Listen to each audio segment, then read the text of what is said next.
Hello students, कैसे हो आप सब। मैं आशुतोष एक बार फिर से स्वागत करता हूं आपके अपने यूट्यूब चैनल एजुकेशन पथ पर। स्टूडेंट्स, आज हम इस वीडियो में बात करने वाले हैं कक्षा 10वीं विज्ञान के अध्याय 2 के एक अत्यंत महत्वपूर्ण प्रश्न प्लास्टर ऑफ पेरिस बनाने की विधि के बारे में।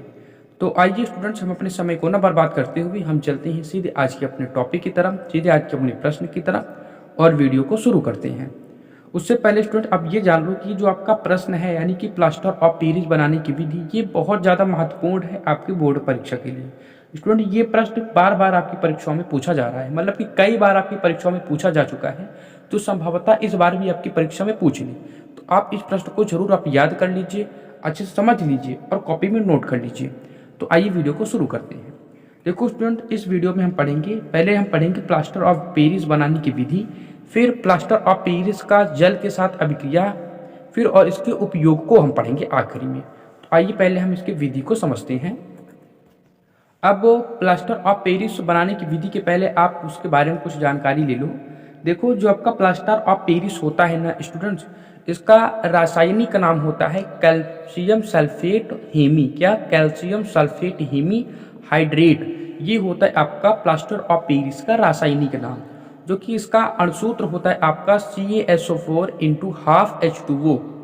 ये है इसका अणुसूत्र, या फिर आप इसी को बोल सकते हो CaSO4 का होल ट्वाइस इंटू H2O। यानी कि आप इसका दो अणुसूत्र आप लिख सकते हो, चाहो तो आप इसको इस तरह से लिखो या फिर आप चाहो तो इस तरह से लिखो, दोनों ही इसका अणुसूत्र है। ये हो जाएगा आपका CaSO4 इंटू हाफ H2O और ये हो जाएगा आपका CaSO4 का होल ट्वाइस इंटू H2O। ये हो जाएगा आपका प्लास्टर ऑफ पेरिस का अणुसूत्र। अब इसके बनाने की विधि को आप देखो स्टूडेंट्स, बनाने की विधि क्या है। जिप्सम ठीक है ना, आप जिप्सम को लो और जिप्सम को आप 120 डिग्री से 130 डिग्री सेंटीग्रेड तक आप गर्म करो। तो जब आप जिप्सम को गर्म करोगे इतने तापमान तक, तो वो प्लास्टर ऑफ पेरिस बन जाएगा। जिप्सम को आप 120 डिग्री सेंटीग्रेड से 130 डिग्री सेंटीग्रेड तक आप गर्म करो लगभग, तो जो आपका जिप्सम है वो प्लास्टर ऑफ पेरिस बन जाता है। आप रिएक्शन समझ लो, जैसे आपका CaSO4 हो गया स्टूडेंट्स, ये देखो ब्रैकेट में था ना, होल ट्वाइज है ना आपका, तो इसलिए हम बाहर 2 कर दिए, 2 यानी कि बाहर लगा दिए यहाँ पे, तो आप कंफ्यूज मत होना।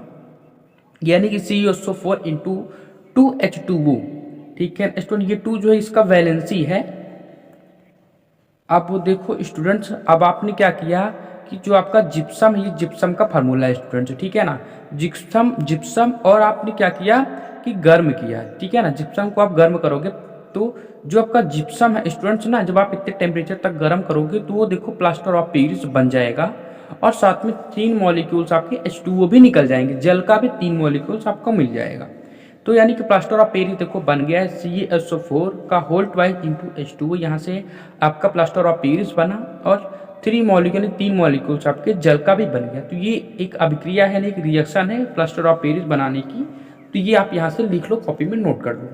तो आई होप, मैं उम्मीद करता हूँ कि आपको प्लास्टर ऑफ पेरिस बनाने की जो विधि है ये आपको अच्छे से समझ में आ गया होगा। अब आप देखेंगे प्लास्टर ऑफ पेरिस जो है वो जल से क्रिया करके क्या बनाता है, उसका क्या प्रोसेस है। जल से क्रिया यानी कि रिएक्शन विथ वाटर। इसको आप देखो कि जो आपका प्लास्टर ऑफ पेरिस होता है वो जल से कैसे क्रिया करता है। देखो, जब आप प्लास्टर ऑफ पेरिस स्टूडेंट इसकी जल से अभिक्रिया कराने पर जिप्सम का निर्माण होता है। यानी कि प्लास्टर ऑफ पेरिस को आप जल से अभिक्रिया करा दोगे तो आपका जिप्सम बन जाएगा, ठीक है ना स्टूडेंट। जिप्सम को आप गर्म कर रहे थे 120 डिग्री से 130 डिग्री सेंटीग्रेड तक, तो वो आपका प्लास्टर ऑफ पेरिस बन रहा था। और वहीं अगर आप प्लास्टर ऑफ पेरिस को जल के साथ अभिक्रिया कराओगे तो वो आपका जिप्सम बन जाएगा, ठीक है ना। इतनी बात आप समझ लो। तो इसे प्लास्टर ऑफ पेरिस जमना या फिर setting of plaster of Paris कहते हैं अंग्रेजी में। यानी कि जब आप प्लास्टर ऑफ पेरिस का जल से अभिक्रिया कराओगे तो जिप्सम का निर्माण होता है। इसे हम बोलते हैं प्लास्टर ऑफ पेरिस का जमना, या फिर हम इंग्लिश में बोलेंगे setting of plaster of Paris. और ये जो क्रिया होती है स्टूडेंट, ये होती है आपकी ऊष्माक्षेपी अभिक्रिया होती है। यानी कि इस अभिक्रिया से आपका ऊष्मा भी निकलता है। हमने पिछले वीडियो में आपको ऊष्माक्षेपी अभिक्रिया क्या, ऊष्माशोषी अभिक्रिया क्या, इसको हमने अच्छे से आपको समझाया था स्टूडेंट। तो अगर आपने वो वीडियो नहीं देखा है तो आप देख लीजिए, उस वीडियो का लिंक इस वीडियो के डिस्क्रिप्शन में मिल जाएगा, आप वहाँ से देख सकते हैं। तो उसमें हमने आपको ऊष्माक्षेपी अभिक्रिया क्या और ऊष्माशोषी अभिक्रिया क्या, इसको हमने अच्छे से समझाया है। तो अभी आप ये जान लो कि जो आपको ऊष्माक्षेपी अभिक्रिया होता है स्टूडेंट्स, इसमें आपका ऊर्जा निकलता है। यानी कि इस क्रिया में जो है आपका ऊर्जा निकलता है। यह क्रिया जो है ऊष्मक्षेपी होता है। अब इसके रिएक्शन अभिक्रिया को देख लो। जैसे आपका प्लास्टर ऑफ पेरिस है ना, इसको आप जल के साथ जब आप अभिक्रिया करा रहे हो तो देखो आपका जिप्सम बन गया है। देखो ये आपका प्लास्टर ऑफ पेरिस हो गया, यानी कि CaSO4 का होल ट्वाइस इंटू H2O और प्लस आपका जो वाटर का यानी कि जल का 3 मॉलिक्यूल्स है, तो ये दोनों आपस में अभिक्रिया करके क्या बना दिया, आपका जिप्सम बन गया है। ये हो गया आपका जिप्सम का फार्मूला। तो आई होप, मैं उम्मीद करता हूँ कि आपको इतनी बातें समझ में आ गई होगी। अब हम देखेंगे प्लास्टर ऑफ पेरिस के उपयोग, यानी कि इसके क्या उपयोग हैं, इसको हम समझेंगे। अब इसके उपयोग को देखिए। जो आपका प्लास्टर ऑफ पेरिस होता है स्टूडेंट, इसका उपयोग निम्नलिखित है। पहला है आपका, इसका उपयोग टूटी हुई हड्डियों को जोड़ने के लिए प्लास्टर चढ़ाने में किया जाता है। यानी कि जो आपका प्लास्टर चढ़ाया जाता है, जब किसी हड्डी टूट जाती है तो उसमें जो है आपका प्लास्टर ऑफ पेरिस का उपयोग किया जाता है। दूसरा पॉइंट है इसमें आपका, यानी कि दूसरा उपयोग है आपका, इसका उपयोग सजावटी सामान जैसे आपकी मूर्तियाँ हो गई, व खिलौना आदि बनाने में आपका प्लास्टर ऑफ पेरिस का उपयोग होता है।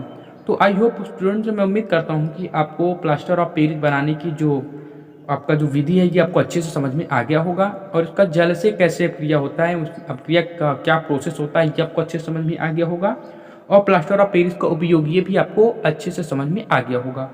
अब स्टूडेंट्स, अगर आपको हमारी वीडियो पसंद आई है, अगर आपको हमारी वीडियो से समझ में आया है, तो आप हमारी वीडियो को लाइक करें और हमारे यूट्यूब चैनल एजुकेशन पथ को भी सब्सक्राइब करें, और वीडियो को अपने दोस्तों के साथ ज़्यादा से ज़्यादा शेयर करें, ताकि वो भी इस वीडियो को देख के अपनी पढ़ाई को आसान और कंटिन्यू कर सकें। तो तब तक के लिए बाय स्टूडेंट्स, मिलते हैं नेक्स्ट वीडियो में ऐसे ही एक नए अत्यंत महत्वपूर्ण टॉपिक के साथ।